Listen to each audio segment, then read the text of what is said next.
first graders. So today we're going to learn a new sound, but before we do that, we're going to do our listening activity. We have one today, and it's a story, a make-believe story about a gift. So I want you to think about the best gift you've ever received, besides Jesus, because we know that was the best gift of all that God gave to us.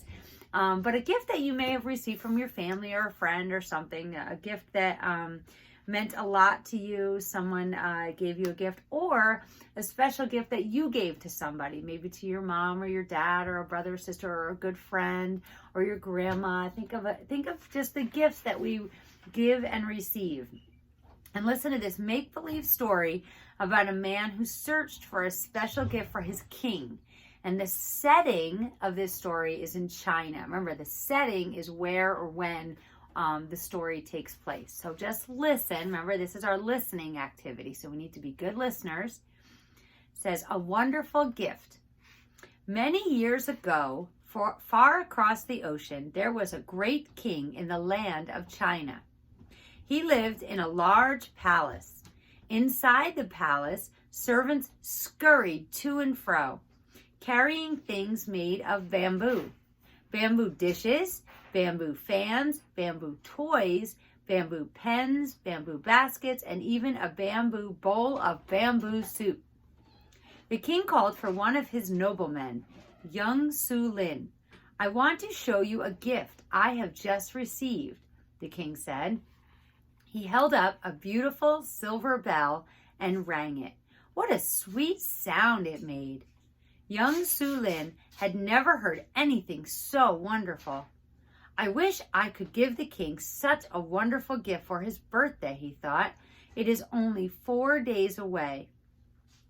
Then young Su Lin thought of a plan. Oh, king, live forever, he said. Your humble servant requests permission to leave the palace for 3 days. The king was surprised, but all he said was, you may go, young Su Lin. Young Su Lin left the palace and walked through the streets. Surely I can find a gift for the king in 3 days, he thought. Sir, sir, called a street vendor, come see my rare plants. Their flowers are the purest white and have the sweetest smell of all the flowers in the kingdom. Young Su Lin stopped to look at the beautiful flowers. Thank you, kind sir, but I am searching for a gift for the king. It must be unlike anything he has ever received, and it must have a sweet sound like this beautiful silver bell. A lady in a shop called to him, Sir, sir, come see my fine silk. It is the color of the bluest sky and feels like a gentle stream in your hands. A man near a seashore called to him, Sir, sir, come see my beautiful pearls. They glow like the full moon and feel like the smoothest stone. Young Su Lin stopped to look each time, and each time he said politely, Thank you, but I am searching for a gift unlike anything the king has ever had. It must make a sweet sound like this beautiful silver bell. As the sun began to sink at the end of the 3rd day, young Su Lin stopped to rest by the stream in the palace garden.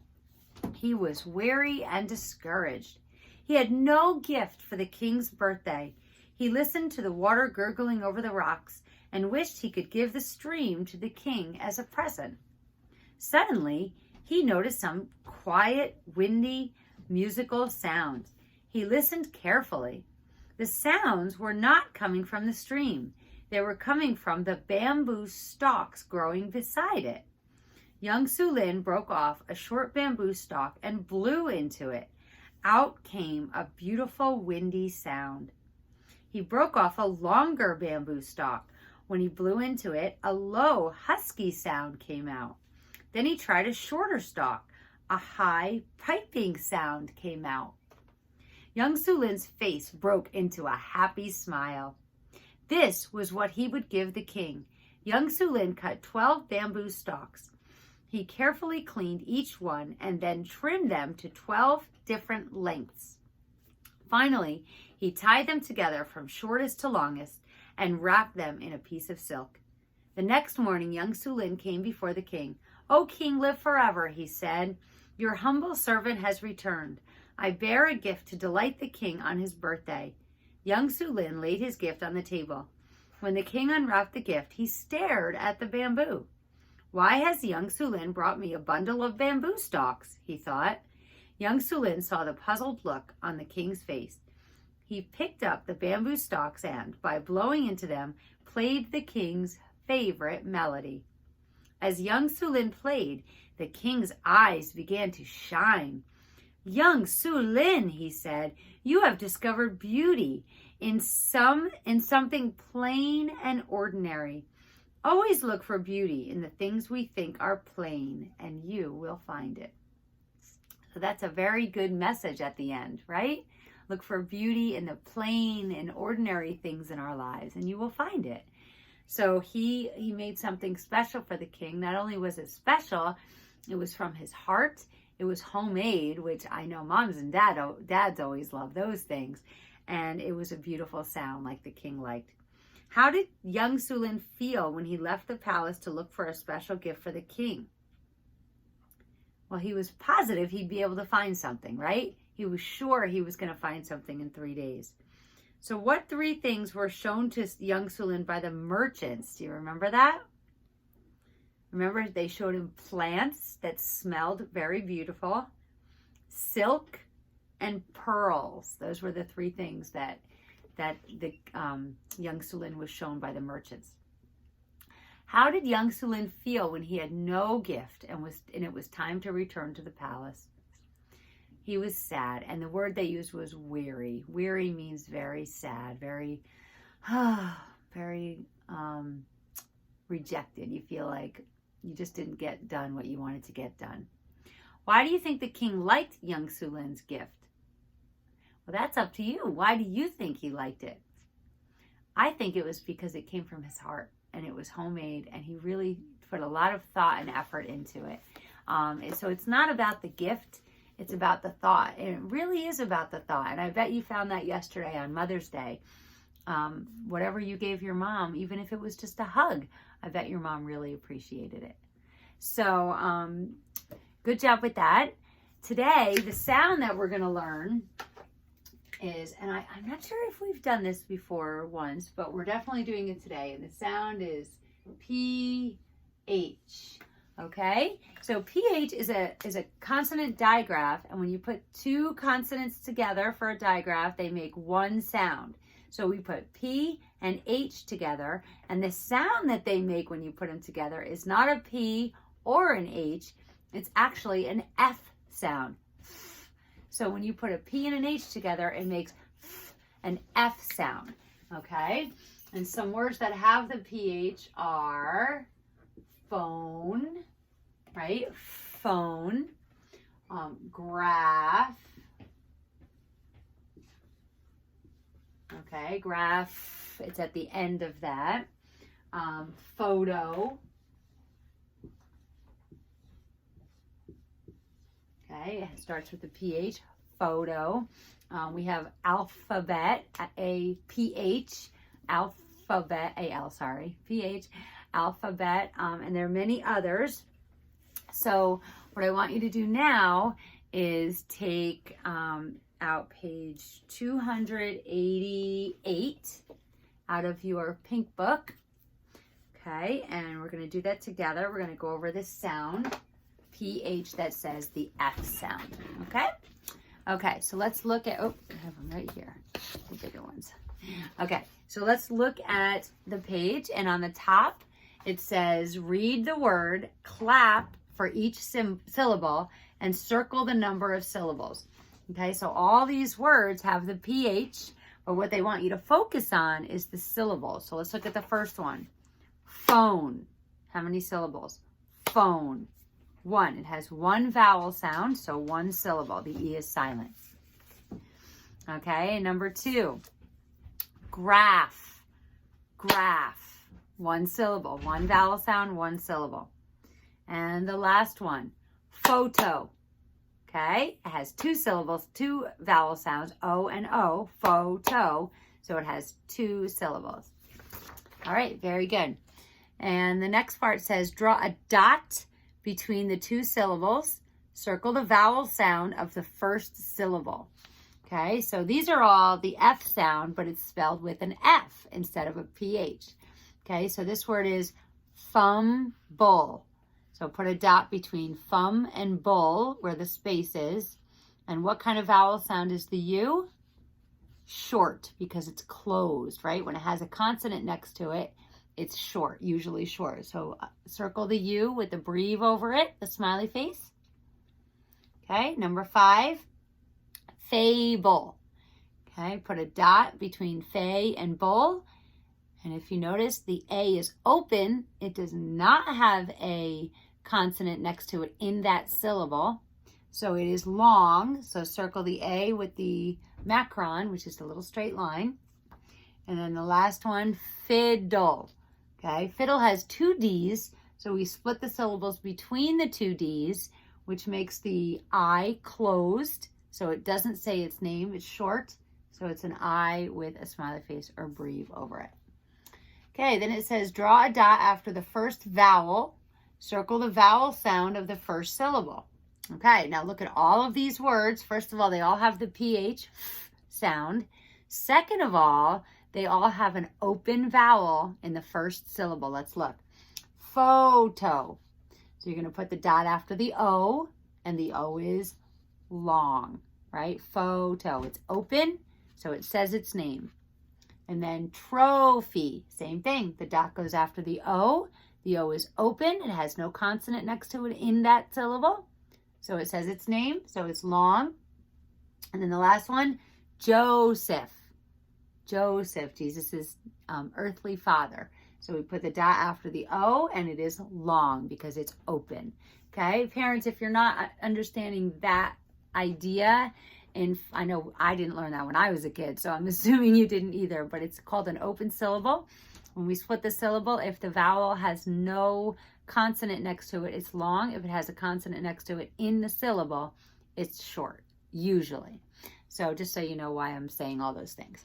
Okay, at the bottom it says circle each picture that has a PH as the middle sound. Okay, so this is a picture of a dolphin.